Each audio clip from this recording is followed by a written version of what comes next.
Javier Pérez no daba crédito a sus ojos cuando la vio cruzar la Plaza Mayor con dos niños idénticos de la mano. María García, la mujer que había trabajado como empleada del hogar en su suntuosa mansión de Barcelona 3 años antes, la que se esfumó repentinamente sin dejar huella, sin siquiera recoger el pago que le correspondía por su último mes de servicio. La imagen de María se había convertido en un espectro, un recuerdo incómodo de una noche que ambos habían acordado borrar de su memoria. Pero en ese momento, bajo el sol vibrante de mayo, no eran los ecos del pasado lo que le helaba la sangre, sino la realidad palpable de la vida que había florecido en su ausencia. Eran esos dos niños gemelos que, sin lugar a dudas, poseían exactamente los mismos ojos verdes y penetrantes de una tonalidad rara y singular, que él se veía a sí mismo cada mañana en el espejo.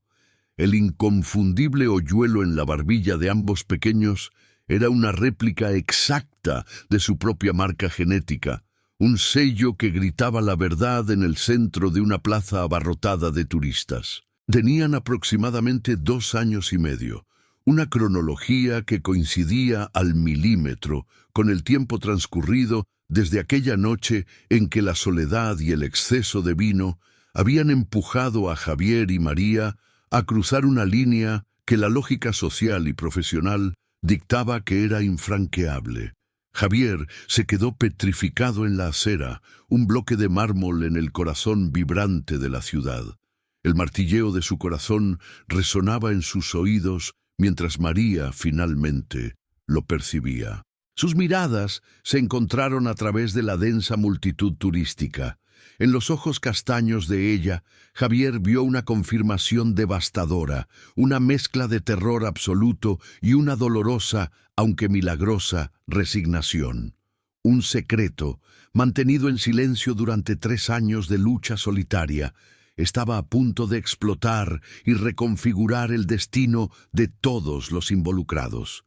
Esos niños eran suyos, la encarnación biológica de un encuentro fugaz. Y María había vivido los últimos 3 años en las sombras, dedicando cada fibra de su ser a criarlos.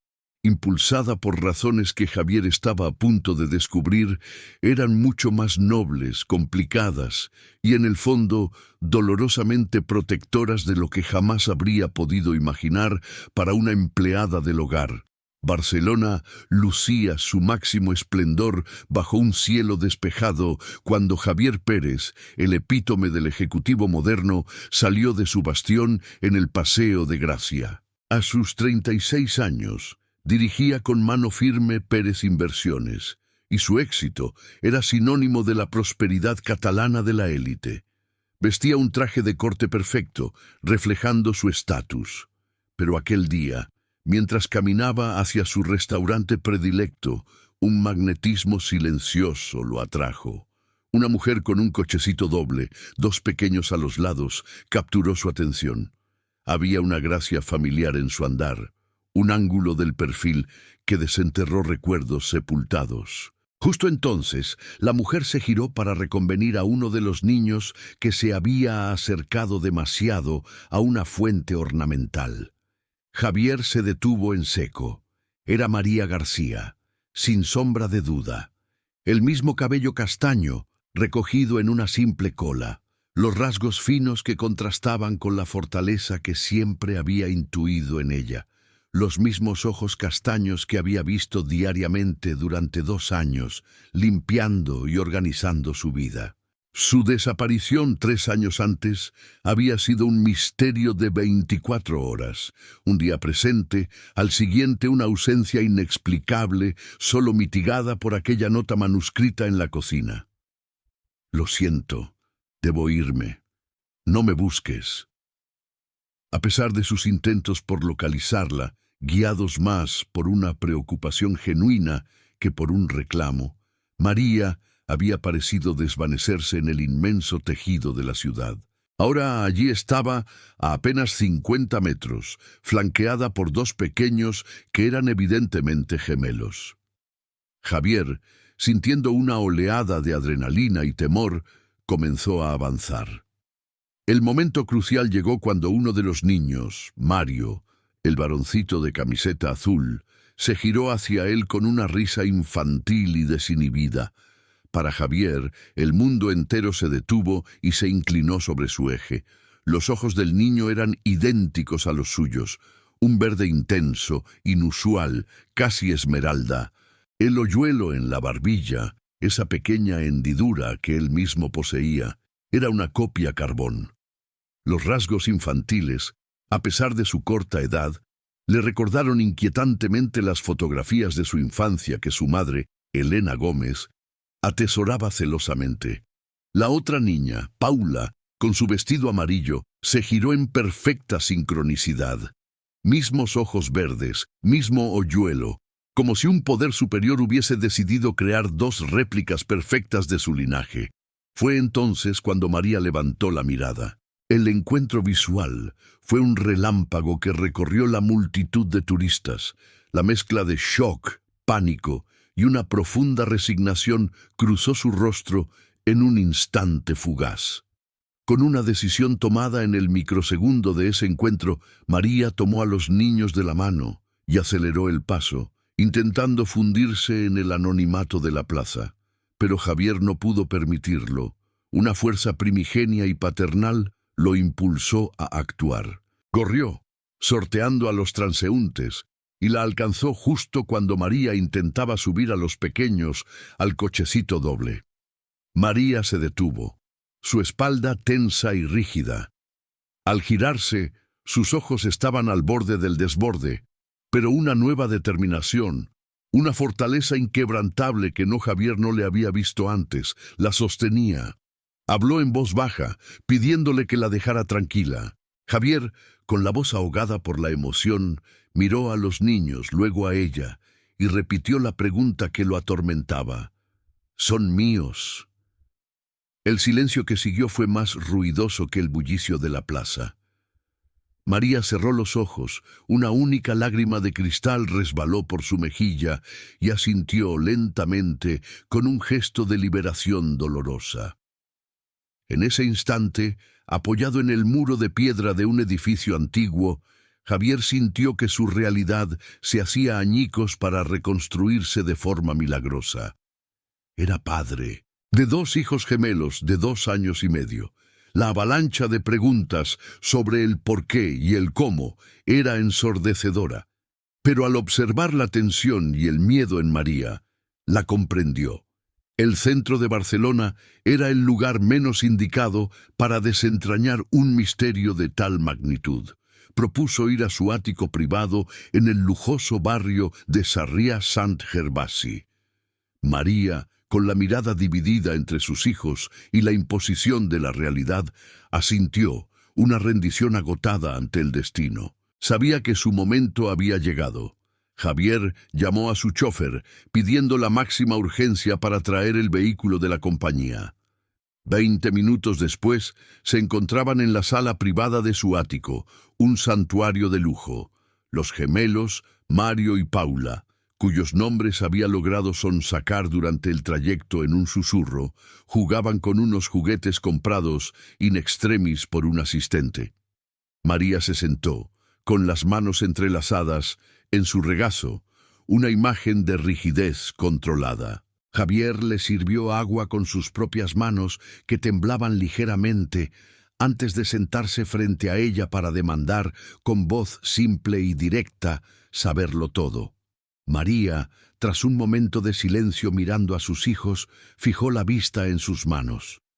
Comenzó a hablar, extrayendo las palabras como si fuesen piedras pesadas de un pozo de sufrimiento contenido.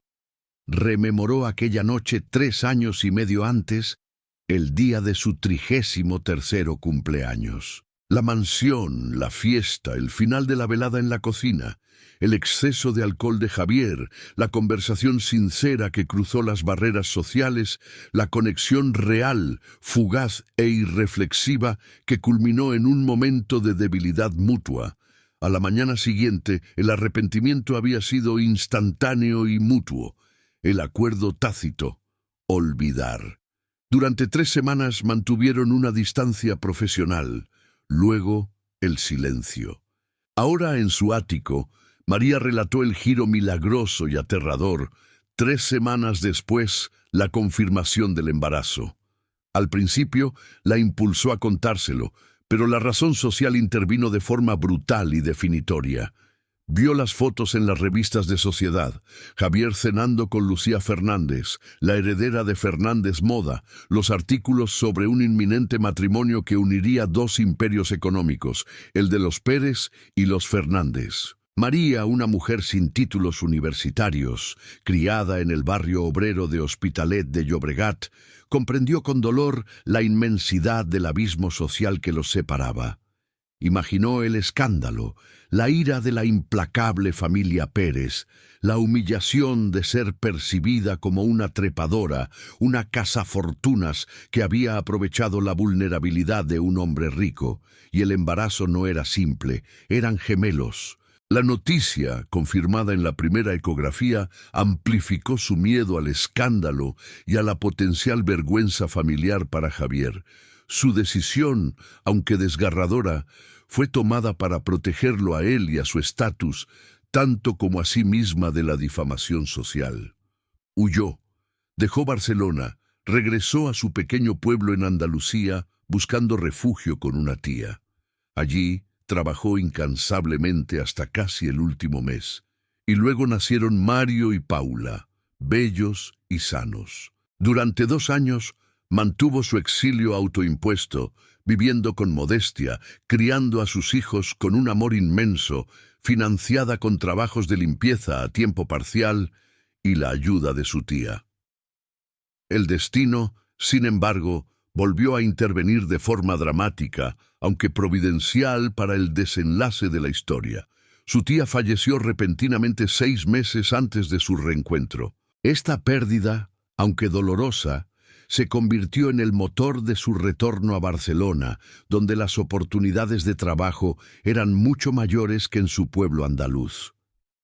Había encontrado un pequeño piso en la periferia, cerca del barrio del Carmel, y trabajaba como limpiadora de oficinas por las noches para dedicarse a los niños durante el día.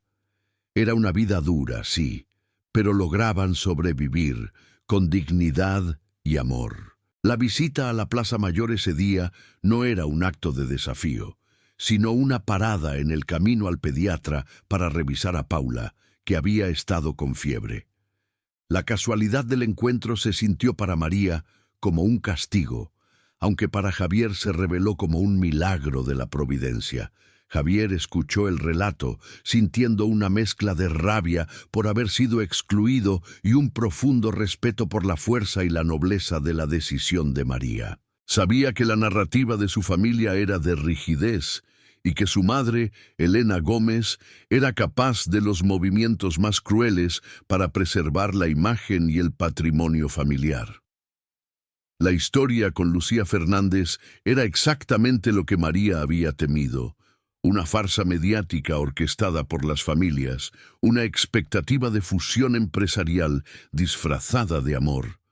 Los periódicos, como siempre, habían priorizado el sensacionalismo sobre la verdad. Javier, con el alma conmovida, miró a Mario y Paula jugando inocentemente en la alfombra, su hijo, su hija. 2 años y medio perdidos. Se levantó, se arrodilló junto a los gemelos. Mario le tendió un dinosaurio de juguete con curiosidad. Paula rió y le tiró del cabello. En ese gesto simple y puro, Javier sintió que el rompecabezas de su vida encajaba por fin. La riqueza, el estatus, los negocios, todo palideció. Lo real era esto, lo esencial. Un milagro de la vida que la ley y la política española, aunque complejas, le permitían y le obligaban a reconocer y proteger. La ley española, en ese sentido, se convirtió en un escudo positivo.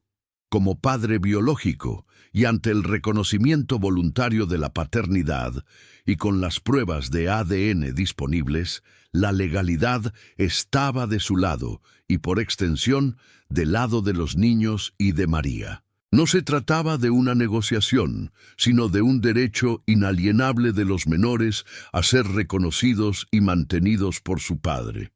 En las semanas siguientes, Javier se dedicó a construir una relación con sus hijos y con María. Contrató discretamente a un investigador, confirmando de nuevo la veracidad de la historia de María, un acto que selló su confianza en ella y aumentó sus visitas al parque, trayendo regalos y construyendo una conexión. Una semana después, en su ático, llegó el momento de la propuesta de matrimonio. No por amor romántico inicial, aunque el afecto y el respeto crecían, sino por la imperiosa necesidad de dar a Mario y Paula un marco legal y familiar estable, un apellido y una posición social que anularan el potencial juicio y la discriminación social. Era un matrimonio de conveniencia legal y protección. Javier le explicó que como figura pública, la mejor defensa para sus hijos era la legitimidad total establecida por el matrimonio, lo que la ley española protege con solidez. María, a pesar de sus lágrimas y su miedo a ser vista como una cazafortunas, comprendió que esta era la única forma de blindar a sus hijos contra el escarnio y la guerra legal que su familia, la de los Pérez, seguramente intentaría emprender. La propuesta era la promesa de un futuro seguro, una solución milagrosa a 3 años de lucha solitaria. Le pidió 2 días para pensarlo, un tiempo que sería interrumpido de forma decisiva por el arribo de la matriarca de la familia, lo que forzaría a María a tomar una decisión aún más valiente y positiva. En los días inmediatamente posteriores a la revelación en la Plaza Mayor, Javier no pudo centrar su mente en otra cosa que no fueran los ojos verdes de Mario y Paula. Los balances financieros, las reuniones del consejo y las llamadas de su madre, Elena Gómez, pasaron a ser ruido de fondo. Su mundo, hasta entonces perfectamente estructurado por la lógica de los negocios, se había inundado de la caótica, pero hermosa, realidad de la paternidad. La ira inicial por los 2 años y medio perdidos se había transformado en una admiración creciente por la fortaleza de María y en una necesidad protectora hacia sus hijos. A pesar de la confianza absoluta en el relato de María, la prudencia empresarial de Javier lo llevó a mantener el encargo a su investigador privado, lo cual resultó ser, en retrospectiva, una de las decisiones más afortunadas. El informe, entregado con discreción, no solo confirmó cada palabra de María, su vida modesta en el barrio de El Carmel, el sacrificio de trabajar de noche, el fallecimiento de su tía en Andalucía, sino que también incluyó detalles adicionales sobre su inquebrantable dedicación a los niños, presentando un perfil de madre ejemplar. Este dossier se convertiría, sin que Javier ni María lo supieran, en una herramienta legal y moral indispensable. Javier, impulsado por un afecto que crecía a pasos agigantados, se integró de manera gradual en la vida de los gemelos. Sus visitas al parque se volvieron casi diarias. Llegaba cargado de juguetes y helados, provocando la efervescencia de Mario, que corría hacia él gritando: «¡El señor de los dinosaurios!». La sonrisa tímida de Paula al verlo era para Javier un tesoro inestimable. Una semana después del dramático reencuentro, llegó el momento de la cena en el ático de Sarriá.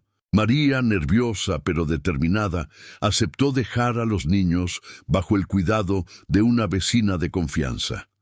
La velada no fue de alta cocina. El intento desastroso de Javier por preparar pasta se convirtió en una escena de risas compartidas, un momento de auténtica humanidad que disolvió parte de la tensión acumulada. Terminaron pidiendo pizza y se sentaron en el balcón, contemplando las luces brillantes de Barcelona. Fue en ese escenario íntimo que Javier formuló su propuesta. Más allá del reconocimiento legal de la paternidad, que en España es un derecho irrenunciable del menor y un deber exigible para el progenitor, Javier fue más allá. Quería que los niños tuvieran el apellido Pérez de forma oficial y, crucialmente, la protección que solo una familia legítimamente constituida podía ofrecer en el estricto círculo social de los Pérez. «Debemos casarnos, María», dijo con voz firme. «No te pido que finjamos un amor de cuento. Somos adultos honestos. Te pido que construyamos una unidad, un escudo para nuestros hijos, un matrimonio de conveniencia, de respeto mutuo, de dos personas unidas por el amor a Mario y Paula». Javier explicó la lógica legal. El matrimonio les otorgaría la custodia compartida automática, derechos sucesorios inmediatos y, lo más importante en el contexto de la alta sociedad, legitimidad inatacable ante cualquier maniobra familiar. María rompió a llorar, abrumada. El peso de la oferta era enorme. Le costaba superar la idea de ser percibida como una cazafortunas, la misma imagen que la había impulsado a huir 3 años antes. «¿Y si la gente piensa que acepto por el dinero?», preguntó, con la voz apenas un hilo. Javier, arrodillándose ante ella en el balcón, tomó sus manos con una firmeza tranquilizadora. «Esos pensamientos son el miedo que nos hizo daño en el pasado», le replicó. «El dinero es un derecho de tus hijos. Este matrimonio es su seguridad. Y te diré más. Aquella noche hace 3 años no fue solo alcohol, fue una conexión real. Tú fuiste la única persona que me vio como Javier, no como el heredero. Podemos construir algo verdadero sobre el respeto que ya existe». María, aunque conmovida, pidió 2 días para meditar la decisión. Javier, consciente de la magnitud del cambio que le pedía, aceptó el plazo, esperando pacientemente en una especie de purgatorio emocional. Pero el destino, que parecía decidido a forzar la mano de los protagonistas para bien, intervino. 2 días después, la tranquilidad del humilde apartamento de María en el Carmel fue interrumpida por la visita más temida, Elena Gómez, la madre de Javier.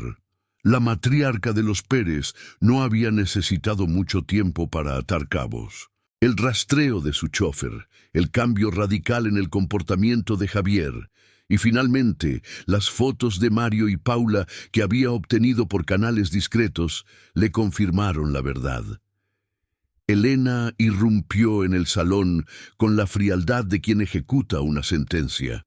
Su mirada escrutó cada rincón del apartamento, desde los muebles humildes hasta los juguetes de los niños, evaluando con desdén el entorno de vida de sus nietos. María, preparando una comida sencilla para los gemelos, sintió cómo el corazón se le encogía. Reconoció la figura poderosa de Elena, la misma mujer que solo había visto en fotografías de alta sociedad. Elena no perdió el tiempo en formalidades. Se sentó en la mesa de la cocina, un acto que parecía costarle un esfuerzo físico, y articuló su plan con una pragmática escalofriante, enfocada en la reputación y el patrimonio familiar. Dijo que los niños eran innegablemente sangre Pérez y que existían 2 formas de solucionar el problema, la correcta y la incorrecta. Abrió su bolso y sacó un cheque y varios documentos legales. Su oferta era precisa y generosa en términos monetarios. 500.000 euros inmediatos para María y un fondo fiduciario de 2 millones de euros destinado exclusivamente a la educación y manutención de los niños. El quid pro quo era innegociable. María firmaría un acuerdo de no divulgación y renunciaría a cualquier pretensión de matrimonio. Javier reconocería a los niños, el apellido Pérez les sería otorgado, tendrían privilegios económicos, pero María se mantendría en un segundo plano, permitiendo a Javier continuar con la responsabilidad de casarse con Lucía Fernández para unir los imperios familiares. María, con la rabia creciendo bajo la superficie de su calma, escuchó cada palabra, cada matiz de desprecio disfrazado de caridad. Cuando Elena terminó su exposición, María habló con una serenidad que tomó por sorpresa a la imponente mujer. Dijo que la oferta era precisamente lo que había temido 3 años antes, dinero a cambio de silencio y de su dignidad. Mis hijos, Mario y Paula, no son un problema a resolver con una cifra, señora Gómez, afirmó con una voz que, aunque baja, resonó con la fuerza de la verdad. Son niños que merecen un padre y una madre que luchan por ellos, no una visita programada y una cuenta bancaria manchada por la vergüenza. María señaló entonces el acto de valentía que había tomado. Revelación impactante. Le informó a Elena que Javier ya le había pedido matrimonio y que, tras meditarlo, aceptaba su propuesta. «Y no lo hago por los 500.000 euros que acabo de rechazar», sentenció con la cabeza alta, «sino porque mis hijos merecen la legitimidad que un padre presente puede darles». Elena se puso de pie, su rostro pálido de incredulidad y furia contenida. El matrimonio era el escenario que más temía, la fusión social de su linaje con la clase trabajadora. Amenazó con utilizar todos los recursos legales de su bufete para impugnar a María, alegando que su humilde condición la hacía inadecuada para la custodia. Una amenaza poderosa, pero que, bajo la estricta legislación española de protección del menor, requeriría una base de pruebas sólidas de negligencia o daño de las que María estaba muy lejos. Su voz, sin embargo, delataba desesperación. María, sintiéndose empoderada por la justicia de su causa, se levantó, se dirigió a la puerta y le pidió a Elena que se retirara.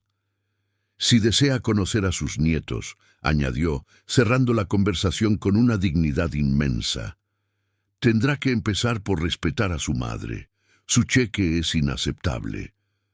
Tras la salida precipitada de Elena, María se derrumbó, agotada, pero con una sensación de liberación triunfante. Había enfrentado al dragón y había salido victoriosa, no con dinero, sino con moral. Esa noche llamó a Javier. Le relató la visita y el shock de Javier fue inmediato, prometiendo enfrentarse a su madre con dureza. Pero María lo detuvo. Dijo que la furia no era productiva. Lo importante era que, al enfrentar a Elena y rechazar la oferta, había despejado todas sus dudas. El camino estaba claro.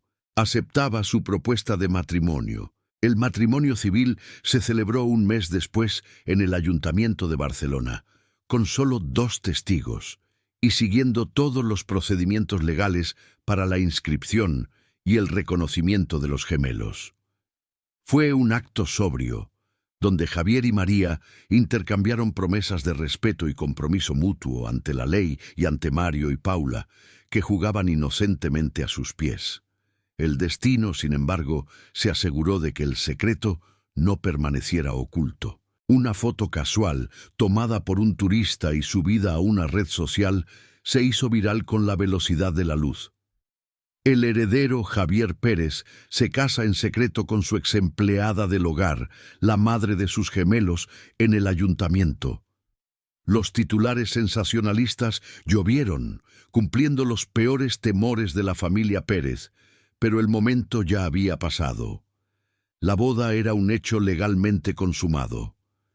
La reacción familiar fue explosiva. Antonio Sánchez, el padre de Javier, llamó desde su retiro en Mallorca, amenazando con una desheredación total. Elena, manteniendo su orgullo, cortó toda comunicación, pero Javier, apoyándose en la dignidad de María, se mantuvo firme. El informe que había solicitado discretamente, con la evidencia irrefutable de la vida ejemplar de María, se convirtió en su as bajo la manga, demostrando a los médiums legales de la familia que cualquier intento de impugnación sería visto no solo como cruel, sino como un ataque infundado a una madre irreprochable. Javier decidió ir a la ofensiva. Presentó a María como su esposa en un evento empresarial importante, silenciando los murmullos con su presencia imponente y la belleza serena de María. Más tarde, introdujo a Mario y Paula ante el Consejo de Administración de Pérez Inversiones como sus hijos legítimos, asegurando su futuro. María enfrentó el juicio social con una calma admirable. Ignoraba las miradas de desaprobación de la élite y se enfocó en su nueva vida. Lo milagroso fue que, en medio de la adversidad, el matrimonio de conveniencia comenzó a transformarse en algo mucho más profundo. Descubrieron que compartían el mismo sentido del humor, la misma aversión a las fiestas mundanas y, lo más importante, un profundo respeto intelectual. Javier quedó fascinado por la inteligencia intuitiva de María y su pasión por la lectura y la política. Empezó a consultarle sobre negocios, valorando su perspectiva fresca y ajena a la burbuja financiera. La sugerencia de María de invertir en pequeñas empresas agrícolas sostenibles no solo fue un éxito ético, sino que se convirtió en una inversión increíblemente rentable para la corporación, ganándole un respeto inesperado.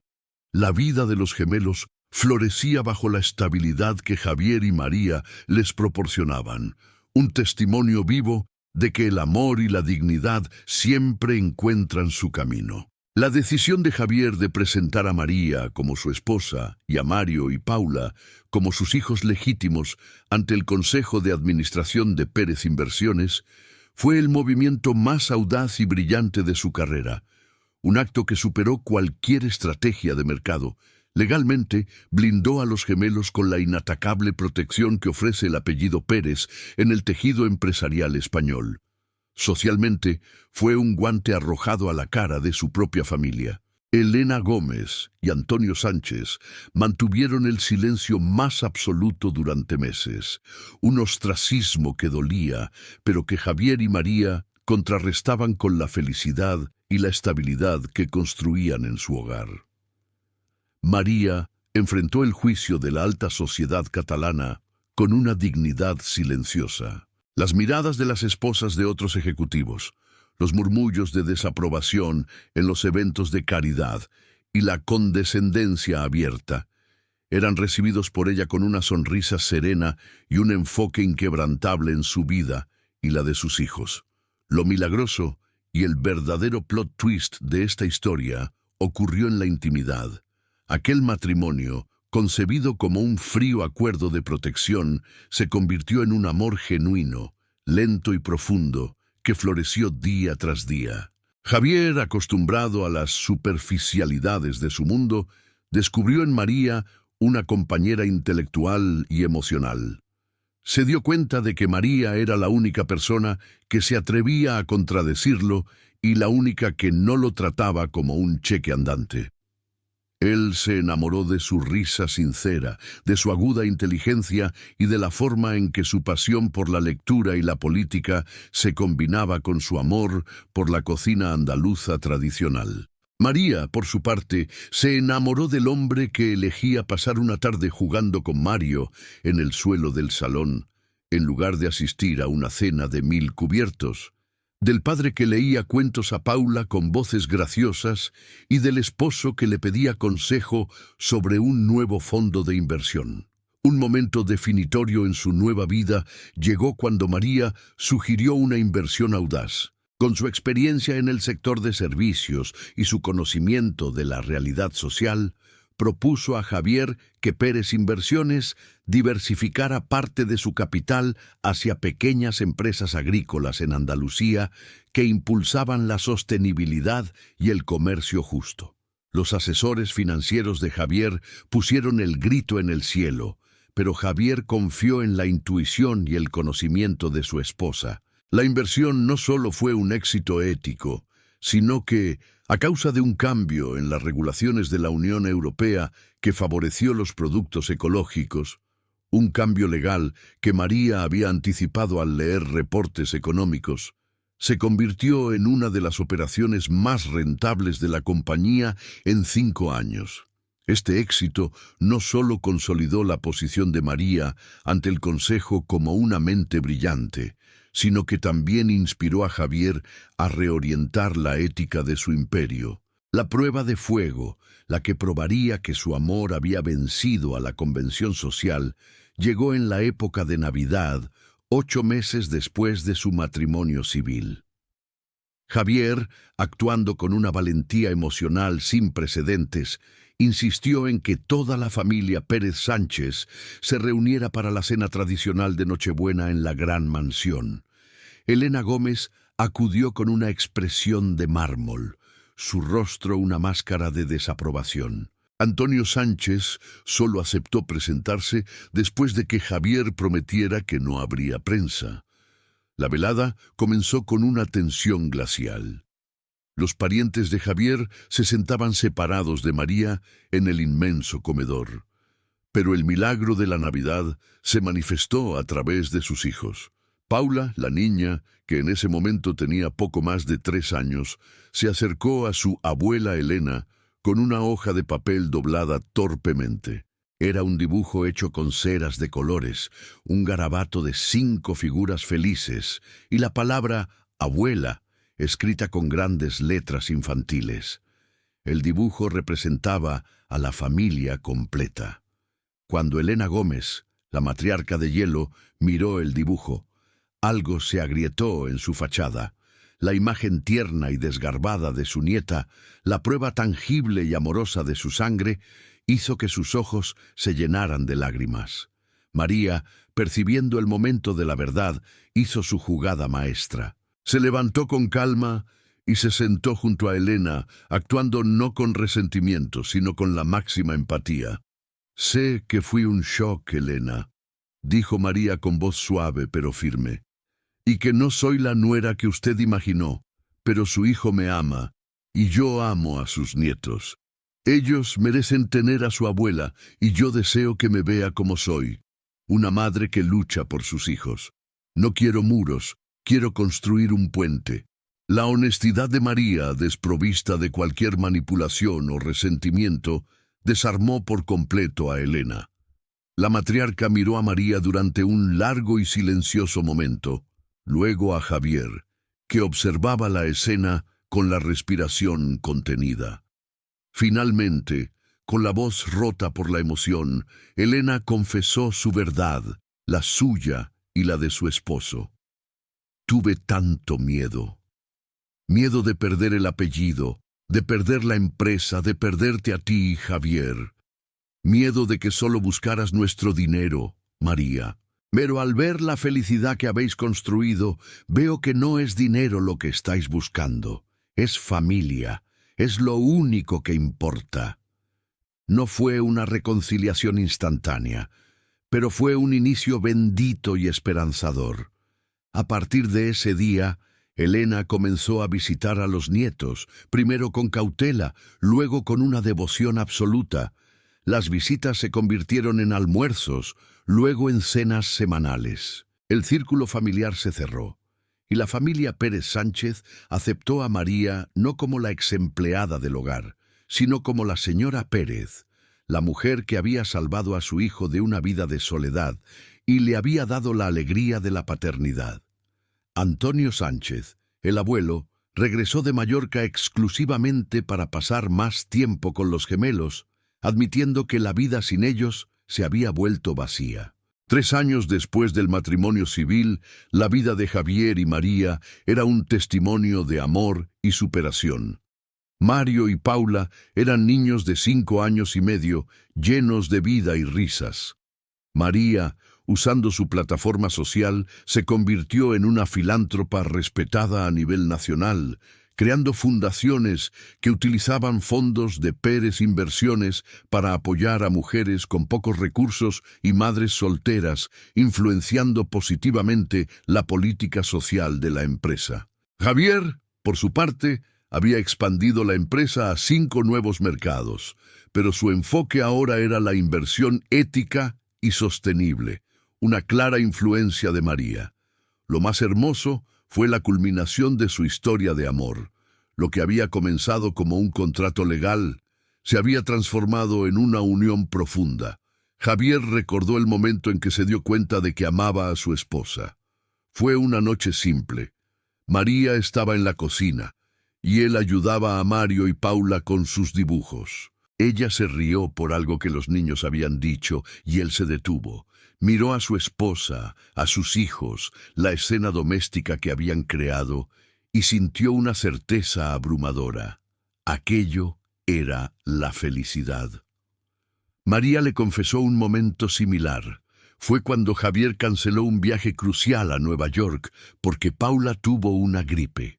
Ver a este hombre de negocios tan poderoso, elegir quedarse en casa, leer cuentos con voz de oso mientras abrazaba a su hija enferma, fue el instante en que ella se dio cuenta de que su corazón le pertenecía. Una tarde, en el mismo balcón de su ático en Sarriá, donde todo había comenzado, Javier tomó la mano de María. «María», le dijo, con una emoción palpable, «nuestro primer matrimonio fue una promesa a nuestros hijos. Ahora, quiero que celebremos el amor que nos ha unido. Quiero que te cases conmigo de nuevo, no en el ayuntamiento con 2 testigos. Quiero una boda de verdad, con nuestra familia y amigos, para celebrar la historia de amor que hemos escrito». María, con lágrimas de alegría, dijo que sí. Por supuesto que sí. La ceremonia se celebró 6 meses después, en la misma mansión de Barcelona donde todo había comenzado, un cierre de círculo perfecto y redentor. El jardín, donde María había trabajado discretamente, se transformó en un escenario de ensueño, decorado con flores blancas. Los invitados eran una mezcla feliz. La élite de Barcelona, junto a los amigos de María de su barrio, y las mujeres de su fundación. Mario y Paula, ahora en edad escolar, fueron los pajes orgullosos, adorables en sus pequeños trajes. Elena y Antonio estaban presentes, con los rostros llenos de emoción. Elena lloró abiertamente cuando Javier y María intercambiaron sus votos, esta vez votos escritos por ellos mismos, llenos de amor, gratitud y promesas reales, no de conveniencia. Cuando Javier besó a su novia, fue un beso que selló la victoria del corazón sobre la convención social. En la recepción, mientras bailaban bajo las estrellas, Javier susurró a María cuánto agradecía aquella fatídica noche de 3 años y medio, el coraje que ella había tenido de criar a los niños sola y haber aceptado su propuesta de matrimonio. María respondió que había sido la mejor decisión de su vida. Había huido, asustada y sola, para protegerlos, y había regresado por necesidad. Había terminado casándose con el hombre que amaba, y ahora ella era la señora Pérez, no por un título, sino porque había elegido el amor. En la intimidad de la noche, en la misma habitación donde 3 años y medio antes habían cometido lo que pensaron era un error, se durmieron abrazados. Sabían que sus gemelos, Mario y Paula, el secreto que lo cambió todo, eran la prueba de que, a veces, los mayores milagros de la vida nacen de las formas más inesperadas y triunfan sobre todo obstáculo, llevando a un final feliz, esperanzador e inspirador. El amor verdadero, basado en el respeto y la dignidad, siempre gana la batalla. Muchísimas gracias por haberte quedado hasta el final de esta historia. Si te ha gustado, no olvides suscribirte al canal y dejarnos un me gusta. Es la mejor forma de ayudarnos a seguir creciendo. Además, déjanos un comentario contándonos desde qué ciudad nos has visto. Nos encanta leer dónde llegan nuestras historias. Un saludo muy fuerte y nos vemos en el próximo video.